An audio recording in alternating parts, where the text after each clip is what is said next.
Finally കേരളത്തിലെ വിവിധ തിയേറ്ററുകളിലും തുടരും എന്ന ചിത്രത്തിൻ്റെ ആദ്യ ഷോ കഴിഞ്ഞ് ചിത്രത്തിൻ്റെ ആദ്യ റെസ്പോൺസൊക്കെ പുറത്തുകൊണ്ടിരിക്കുകയാണ്.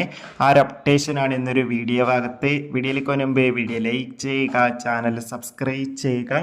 ഈ വരുന്ന ഏപ്രിൽ മെയ് മാസം അങ്ങോട്ട് ധാരാളം ചിത്രങ്ങൾ OTT റിലീസ് ചെയ്യും. നമ്മുടെ ചാനൽ ഭാഗം പരിശോധിച്ചാൽ നിങ്ങൾക്ക് ആ വീഡിയോയ്ക്ക് കാണാൻ വേണ്ടി സാധിക്കുന്നതായിരിക്കും. തരുൺ മൂർത്തിയുടെ സംവിധാനത്തിൽ മോഹൻലാൽ, ശോഭന എന്നൊക്കെ പ്രധാന കഥാപാത്രങ്ങളായെത്തി. ഇന്ന് ഏപ്രിൽ 25 റിലീസിനെത്തിയ ചിത്രമായിരുന്നു തുടരും. എല്ലാ സിനിമാ പ്രേമികളും ഒരേപോലെ തുടരും എന്ന ചിത്രത്തിൻ്റെ ഓരോ അപ്ഡേഷനും അറിയാൻ വേണ്ടി ഏറെ ആകാംക്ഷയോടെയായിരുന്നു കാത്തിരിക്കുന്നുണ്ടായിരുന്നത്. ചിത്രത്തിൻ്റെ ആദ്യ ഷോ രാവിലെ കൃത്യം 10 മണിക്ക് തന്നെ കേരളത്തിൽ എല്ലാ തിയേറ്ററുകളിലും ആരംഭിച്ചിരിക്കുകയായിരുന്നു. ഇപ്പോൾ ചിത്രത്തിൻ്റെ ആദ്യ ഷോ കഴിയുമ്പോൾ തന്നെ ചിത്രത്തിന് മികച്ച അഭിപ്രായമാണ് പുറത്തുനിന്നുകൊണ്ടിരിക്കുന്നത്. ചിത്രം മികച്ചൊരു ഫാമിലി ഇമോഷണൽ എൻ്റർടൈൻമെൻ്റ് ആണെന്നും ചിത്രത്തിൽ ലാലേട്ടൻ്റെ മികച്ച പെർഫോമൻസ് തന്നെ കാണാൻ വേണ്ടി സാധിക്കുന്നുണ്ടെന്നും ഒപ്പം ചിത്രത്തിലെ ഗാനങ്ങളൊക്കെ അതിമനോഹരമായിട്ടുണ്ടെന്നാണ് റിപ്പോർട്ടുകൾ സൂചിപ്പിക്കുന്നത്. കാത്തിരിക്കാം കൂടുതൽ റെസ്പോൺസിനായി. Bye bye.